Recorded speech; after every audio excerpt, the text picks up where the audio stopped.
Defecation reflex, madam. Defecation reflex. What do you know about the defecation? Removal of feces. Yes, Bushra? Removal of feces, ma'am. It is to get rid of the feces from the rectum through anal canal whenever there is like room is available or the space is available. Normal reflex word जो है वो कहाँ से आया? Reflex का मतलब क्या होता है?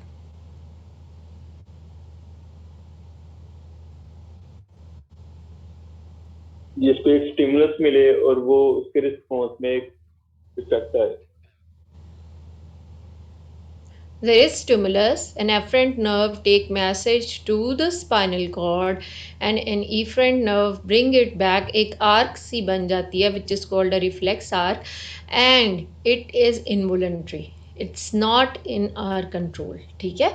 तो defecation reflex जो है ये defecation में there are feces in the rectum and in the anal canal and we can get rid of them, but it is involuntary all the time.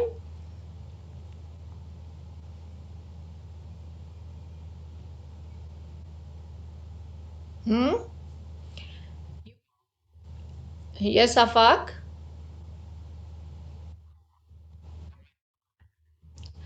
इन्वॉलंटरी होता नहीं है तो why we call it defecation reflex. होता क्या है कि part of it is involuntary whenever the stool they reach the descending colon and a mass movement bring them down towards the sigmoid colon and rectum gets filled up. What happens? A defecation reflex pushes it downward to get rid of all the stool. तो इसका ये सारा part जो है in which the internal anal sphincter relaxes to get rid of it, this is involuntary part. ठीक है, internal anal sphincter इनवॉलेंटरीली ही relax हो जाता है जैसे ही ये पेरिस्टालसिस डाउनवर्ड आती है, because internal anal sphincter is made up of smooth muscles and smooth muscles are involuntary muscles. ठीक है, तो जैसे ही आपके feces they reach the sigmoid colon and they fill the rectum and a peristalsis push them downwards, internal anal sphincter relaxes because this is involuntary sphincter. But God has given us an extra sphincter which is external anal sphincter. It is made up of skeletal muscles on both sides of internal anal sphincter which can control this desire to defecate. ठीक है, if room is available, if space is available, it can open up to get rid of all the stools, but if not, we can hold it. Okay, so external anal sphincter it is voluntary and internal anal sphincter is involuntary. This was all. अब हम इसी summary को detail में पढ़ लेंगे.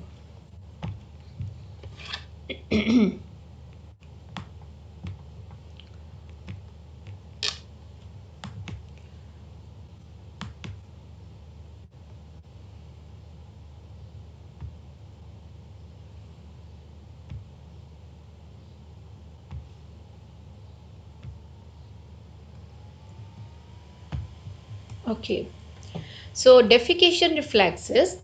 Further, this involuntary part of defecation, it is made up of two parts. It's actually is divided into two parts: intrinsic defecation reflex and parasympathetic defecation reflex. ठीक है, एक रिफ्लेक्स स्टार्ट होता है in the descending colon, in the sigmoid colon and rectum to push the feces downwards, and some part is controlled by the local myenteric plexus and then this is forced by the parasympathetic nerves. ठीक है, तो ये दोनों मिल के एक reflex बना देते हैं जिसकी वजह से involuntarily feces they are pushed downward toward the anus or toward the external sphincter.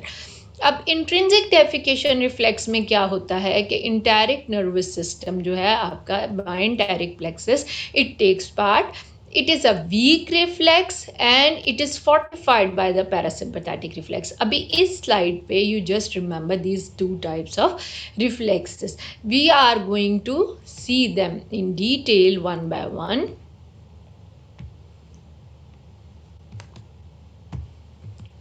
So this is the intrinsic defecation reflex. Okay, the stool or the feces, they have reached the rectum. This is the rectum, this is the anal canal, this is the sigmoid colon. From sigmoid colon, the stools, they are pushed into the rectum. ठीक है, जब तक rectum में stool नहीं आएगा, there is no desire to defecate. Whenever the stool they reach the rectum, there are receptors in the wall of the rectum which are stretch receptors. They are stimulated, and what happens that they stimulate the myenteric plexus which is present in the wall of the sigmoid colon and upward in even into the descending colon. ठीक है, आप the stool, the presence of the stool or the distension in the rectum, it stimulates the stretch receptors which are present in the wall of the rectum, and then this stretch, it stimulates the myenteric plexus which is present all the way in the sigmoid colon and the descending colon. myenteric plexus तो throughout है ना, अब वो जब stimulate होगा तो it will start the peristalsis which will move downwards pushing the rectum towards the anal canal. Internal anal sphincter, it get relaxed and stool moves downward, but the external anal sphincter, it is in our voluntary control. Whenever we open it voluntarily, there is defecation.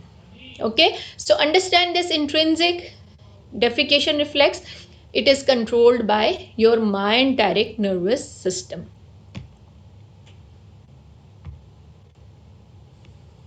So all of you understand up till now?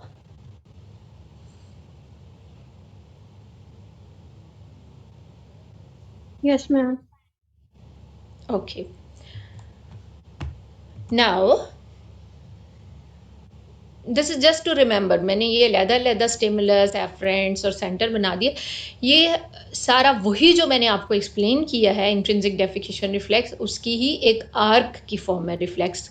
कि stimulus जो है वो faeces होगी which has entered into the rectum, receptors होंगे आपके stretch receptors, afferent nerves जो message लेके जा रही होंगी वो सेंसरी नर्व्स होंगी इन द माइंटेरिक प्लेक्सस.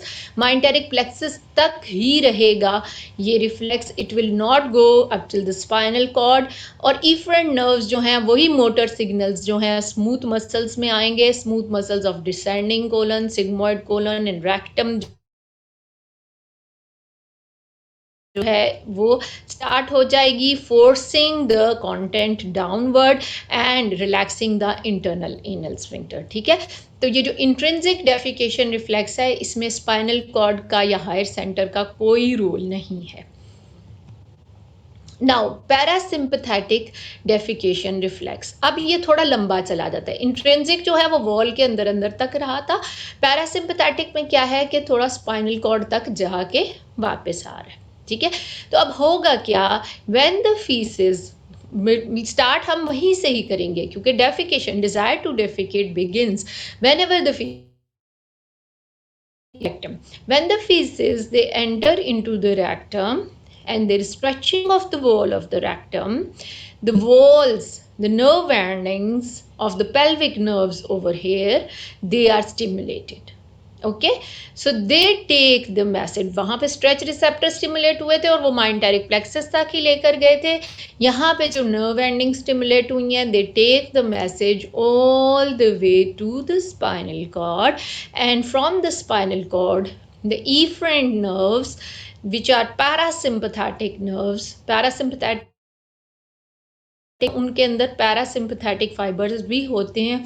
तो वही पेल्विक नर्व्स जो हैं they take the message backward toward the descending colon, sigmoid colon and rectum, and and a big mass movement begins, pushing all the contents downward, relaxing the internal anal sphincter.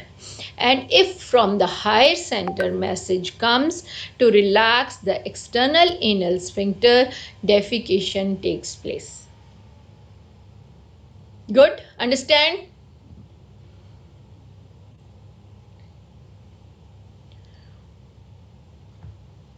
सारी सोई हुई class है. Yes, ma'am.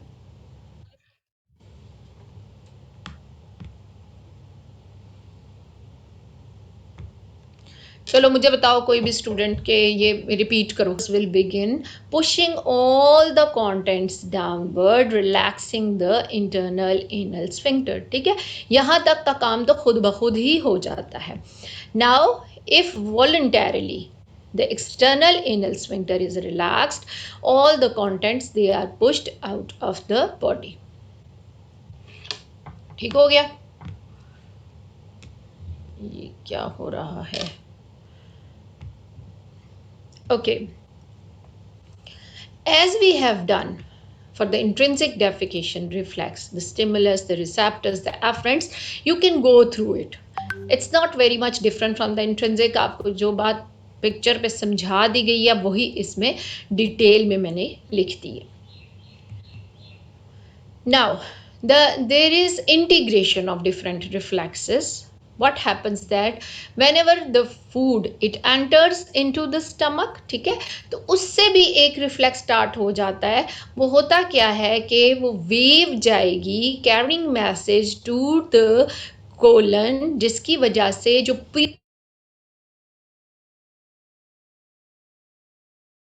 Okay आप लोगों ने यहां तक सबने सुन लिया हुआ है?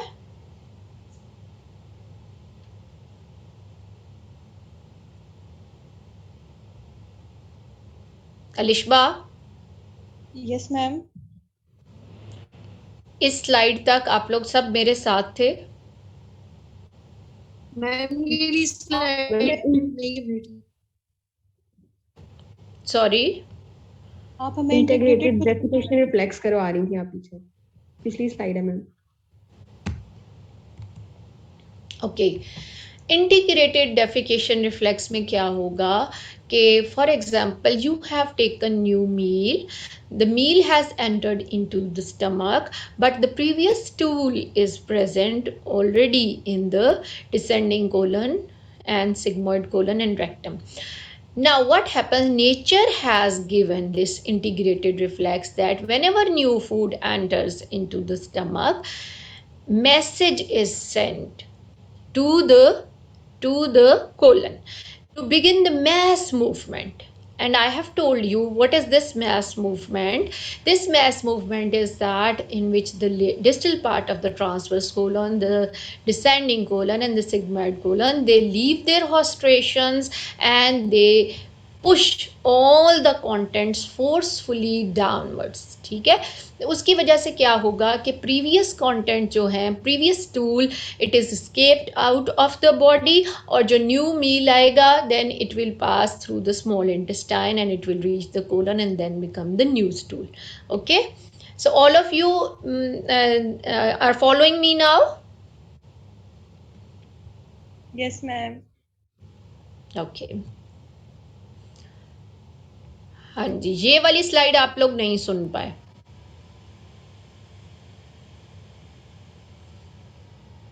मोहम्मद अहमद यमीन. जी मैम. जी बेटे, इस स्लाइड को पढ़ो जरा. Combination of intrinsic and parasympathetic defecation reflex. ठीक है, इससे क्या मतलब समझ में आया कि जो पूरी डेफिकेशन है उसके लिए सिर्फ एक पार्ट काफ़ी नहीं है. We need a combination of both intrinsic and parasympathetic defecation reflex. Intrinsic में कौन सा प्लेक्सस इन्वॉल्व होता है? Myenteric plexus. और पैरासिम्पैथेटिक डेफिकेशन रिफ्लेक्स उसको क्या करता है?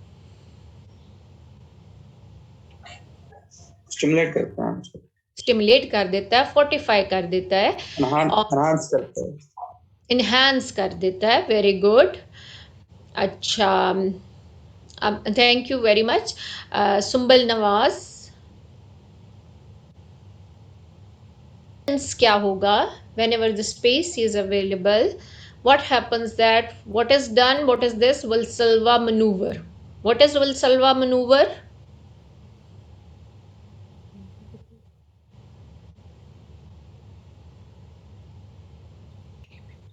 Yes. Deep inspiration, abdominal contraction. Okay, these three things happen to push the abdominal contents or to push the contents in the descending colon and sigmoid colon downwards toward the rectum. जब तक वो rectum में नहीं आएंगे तब तक reflex start नहीं होगा। इसीलिए अगर नेचुरल रिफ्लेक्स नहीं भी आया तो it can be initiated by pushing the stool downwards toward the rectum. क्या करके? By closure of glottis, deep inspiration and abdominal contraction and pushing the content of the descending colon downwards into the rectum. जब rectum में पहुंच जाएगा एक दफा stool तो वहां से फौरन ही स्ट्रेच रिसेप्टर स्टिमुलेट हो जाएंगे और natural reflex it will begin. अच्छा, फाजीन Amjad,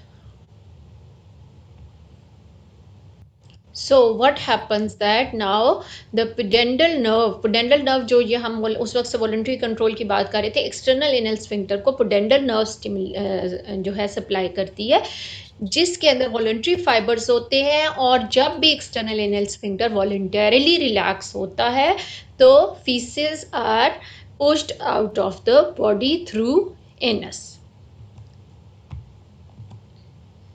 Now, what is its applied physiology? आगे हमारा एक पूरा टॉपिक सिक्रीशंस का भी रहता है तो मैं थोड़ा सा क्विक रहूंगी यहाँ पे। The rectum remains devoid of a faeces most of the time. ठीक है, जब भी आपको डिजायर टू डेफिकेट आती है उस वक्त जो है यू शुड नो कि अब फीसेस जो है वो रेक्टम में पहुंच गया है। ठीक है, फीसिस रेक्टम में होता है तो there is desire to defecate, but the most of the time when you are not feeling any desire, this mean that the faeces they are not in the rectum. और उसकी reason क्या है कि at the junction of sigmoid और rectum एक physiologic sphincter जो allow नहीं करता faeces to enter into the rectum, और एक शार्प एंगुलेशन होती है between the sigmoid colon and rectum which inhibits the entry of stool into the rectum.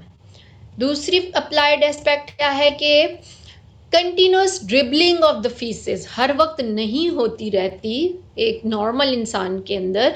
उसकी रीज़न क्या है कि इंटरनल एनल स्फिंक्टर जो है वो तो रिलैक्स हो ही जाता है जब रिफ्लेक्स आता है, but external anal sphincter is under voluntary control.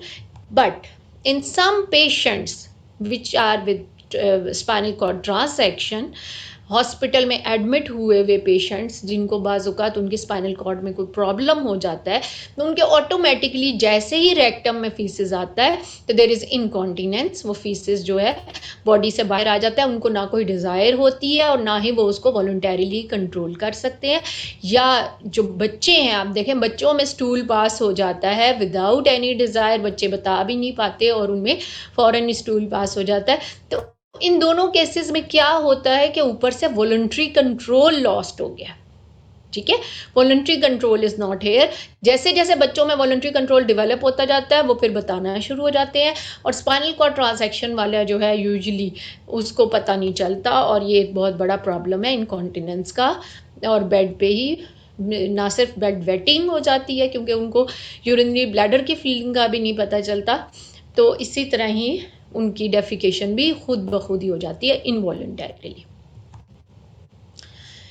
अच्छा, ये एक की है क्विज मैं आप लोगों को कल दूंगी, आप इसके ये सारे पॉइंट्स जो हैं अच्छी तरह तैयार कर लेना। This is the same thing, feces entering into the rectum, stretch receptors stimulated, pelvic nerve से मैसेज जाएगा, पैरासिम्पैथेटिक नर्व से वापस आएगा, इंटरनल एनल स्फिंक्टर और एक्सटर्नल एनल स्फिंक्टर, सब कुछ ये अच्छा सा इस डायग्राम को तैयार कर लेना। कल इस पे हम बात करेंगे इन डिटेल इंशाल्लाह। नाउ गैस्ट्रोइंटेस्टाइनल सिक्रीशंस का एक आपको थोड़ा सा ओवरव्यू देना था। We are left with only 6 minutes. कल हम डिटेल से एक एक सिक्रीशन को करते जाएंगे। तो gastrointestinal glands they are divided into 3 और 4 टाइप्स ऑफ ग्लैंड्स। उनमें क्या होता है कि कुछ ग्लैंड्स जो है म्यूकस है। हम अब जो कल से हमारा टॉपिक शुरू हो रहा है वो किस चीज़ पे है कि हम एक एक को डिटेल में एक एक ग्लैंड को या एक एक सिक्रीशन को करते जाएंगे। पहले सलाइवरी सिक्रीशन को करेंगे, फिर गैस्ट्रिक सिक्रीशंस को करेंगे, तो हर सिक्रीशन को हम डिटेल में करेंगे। तो एक आपको पहले ओवरव्यू होना चाहिए कि हमारे गैस्ट्रोइंटेस्टाइनल ट्रैक्ट में from the mouth to the anus कौन कौन से ग्लैंड्स पड़े हुए हैं। तो कुछ ग्लैंड्स जो हैं म्यूकस ग्लैंड्स हैं, जो जैसे ये म्यूकस ग्लैंड्स हैं, गॉबलेट सेल्स भी इनको कहते हैं, ये जगह जगह पड़े हुए हैं और ये म्यूकस सिक्रीट करते रहते हैं। तो जब भी ये म्यूकस सिक्रीट करते हैं तो म्यूकस एक प्रोटेक्टिव कवरिंग बना देता है अबव द एपिथेलियम। ये जो इंटेस्टाइनल एपिथेलियम है इसके ऊपर एक कवरिंग आ जाती है, इंटेस्टाइनल म्यूकोजा के ऊपर यहाँ पे एक कवरिंग म्यूकस की वजह से आ जाती है, जिसकी वजह से जो फूड इधर से गुजर रही है it can not damage the wall of the intestine. तो म्यूकस दो काम करता है, एक लुब्रिकेशन का और एक प्रोटेक्शन का। इसके अलावा बीच बीच में जैसे म्यूकस ग्लैंड्स है तो उनके अलावा कुछ इंटेरो एंडोक्राइन ग्लैंड्स भी होते हैं, इंटेरो एंडोक्राइन सेल्स होते हैं डिफरेंट जगह पे जो रिलीज करते हैं जो सिक्रीशन भी हमें चाहिए होते हैं, एंजाइमेटिक सिक्रीशन। जैसे हमने पहले पढ़ी है कोलिसिस्टोकाइनिन, गैस्ट्रीन, सिक्रेटिन, वो सारे इंडाइजेस्टिव ग्लैंड से रिलीज होते हैं। इसके बाद क्या है, स्टमक और अपर ड्यूडेनम में कुछ डीप ट्यूबुलर ग्लैंड्स होते हैं, डीप ट्यूबुलर ग्लैंड्स जिनमें वही सारे सेल्स होते हैं, म्यूकस सेल्स भी होंगे, इंटेरो एंडोक्राइन सेल्स भी होंगे, but these glands are much longer, much deep and they have branching. ठीक है। और लास्ट टाइप ऑफ ग्लैंड्स हो, लास्ट नहीं है, लास्ट 2 टाइप्स ऑफ ग्लैंड्स जो हैं वो आपको इंटेस्टाइन्स में नजर आएंगे। In the small intestine we have crypts of Lieberkuhn, crypts of Lieberkuhn. ठीक है, क्रिप्ट्स ऑफ लाइबरकुन क्या होते हैं, इन क्रिप्ट्स के अंदर भी इसी किस्म के इंटेरो एंडोक्राइन सेल्स भी होते हैं, म्यूकस सेल्स भी होते हैं, और विलाई के साथ ये क्रिप्ट्स जो हैं वो डाउनवर्ड जाती हैं इन द म्यूकोजा, और फिर इनके एपिथेलियम के अंदर ही different types of glandular cells होते हैं। फिर स्लाइवरी ग्लैंड्स और पैंक्रियाज हैं या लिवर है, they are well developed compound glands. इनको हम इंडिविजुअली डिटेल में पढ़ लेंगे। तो यू हैव डन विद 4 और 5 types of glands which are seen in the intestine. और इनका जो मैकेनिज्म ऑफ स्टिमुलेशन होता है वो क्या होता है कि इनके साथ जैसे ही फूड का कांटेक्ट होगा, एक ग्लैंड है एपिथेलियम के अंदर, एक स्पेशल टाइप का सेल पड़ा हुआ है जिसने ग्लैंडुलर सिक्रीशन निकालनी है, तो फूड आके उससे कांटेक्ट करेगी तो व्हाट विल हैपन कि वो अपनी सिक्रीटरी एबिलिटीज़ को यूज़ करते हुए जो रिक्वायर्ड सिक्रीशन है उसको ल्यूमन में फेंक देगा। तो पहली चीज़ हो गई कांटेक्ट। दूसरी चीज़ क्या हो गई इंटेरिक नर्वस सिस्टम की, कि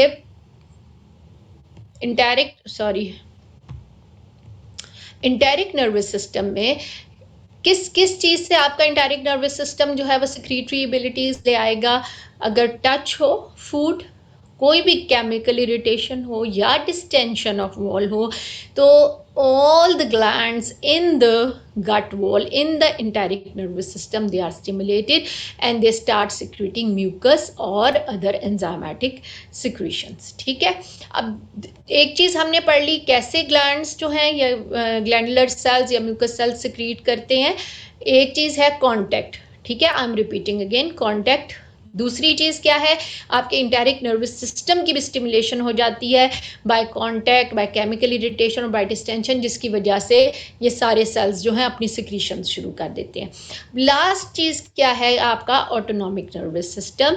तो पैरासिम्पैथेटिक स्टिमुलेशन जब भी होगी, मेन बात आपने याद रखना है कि जीआईटी की सारी सिक्रीशंस तेज़ हो जाएंगी और सिंपैथेटिक से हम जीआईटी की सिक्रीशंस कम हो जाएंगी। सिंपैथेटिक अलोन की और वो थोड़ी सी डिस्क्रिपेंसी है, वो मैं आपको नेक्स्ट स्लाइड में बता दूंगी। पैरासिम्पैथेटिक सिक्रीशंस जो हैं उसमें क्या है कि अपर पोर्शन जो है इंटेस्टाइन का it is innervated by glossopharyngeal और वेगस नर्व और lower portion by pelvic parasympathetic nerves. तो ये जब भी स्टिमुलेट होंगी जहाँ इन दोनों एरियाज में जो ग्लैंड्स हैं वो सिक्रीट करना शुरू हो जाएंगे। So parasympathetic stimulation increases your GIT secretions. अच्छा, अब क्या होगा सिंपैथेटिक। सिंपैथेटिक स्टूडेंट्स को ऐड कर रहे हैं जी बेटे मैम, स्टूडेंट्स को ऐड कर रहे हैं, वो मैसेज कह रहे हैं। ओके अच्छा, सिंपैथेटिक स्टिमुलेशन अगर अकेली हो तो वो थोड़ी बहुत रेज कर देती है सिक्रीशन को, ये थोड़ी सी डिस्क्रिपेंसी है इसमें, लेकिन यूजुअली अलोन सिंपैथेटिक स्टिमुलेशन नहीं होती, हमेशा आफ्टर रेस्ट या आफ्टर लेजर टाइम एकदम सिंपैथेटिक स्टिमुलेशन होती है, तो उसमें sympathetic stimulation reduces GIT secretions, ठीक है। तो ये थोड़ा सा आपको डिफरेंस पता होना चाहिए कि sympathetic stimulation alone which is very rare slightly increase secretory rate, लेकिन after parasympathetic stimulation it reduces the secretions, ठीक है।